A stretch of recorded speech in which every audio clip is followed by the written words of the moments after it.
இன்னைக்கு கேரட் பாத் தான் செய்ய போறேன்.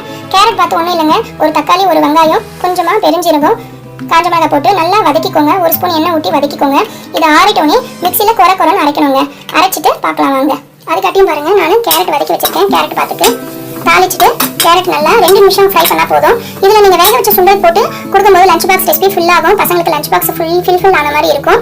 இப்போ பாருங்க, நம்ம அந்த தக்காளி, காஞ்ச மிளகாய், வெங்காயம், பெருஞ்சீரகம் வதக்கி வச்சது இந்த மாதிரி குறைன்னு வதக்கி இதில் ஆட் பண்ணிக்கோங்க. டேஸ்ட் நல்லா இருக்கும். வதக்கி வச்சுருந்தா நம்ம லைட்டாக கொடுத்து வதக்கும் போது மிக்ஸ் ஆகும். நல்லா இருக்கும் டேஸ்ட்டு. இப்போ உப்பு சேருங்க. தேவையான அளவு உப்பு போட்டுக்கலாம். நான் 1 கப் சாதம் வடித்து ஆற வச்சு வச்சுருக்கேன். அதை சேர்க்க போகிறேன். உப்பு போட்டு கலந்துக்கோங்க. ஆற வச்சு வச்சுருக்கேன். டெஸ்ட்டியாக ட்ரை பண்ணிவிட்டு பிடிச்சிருந்தா லைக் பண்ணுங்கள், ஷேர் பண்ணுங்கள், கமெண்ட் பண்ணுங்கள். இது வரைக்கும் என் சேனலை சப்ஸ்கிரைப் பண்ணாமல் பார்த்துட்டு இருந்தீங்கன்னா உடனே சப்ஸ்கிரைப் பண்ணுங்கள். அவ்வளோதாங்க.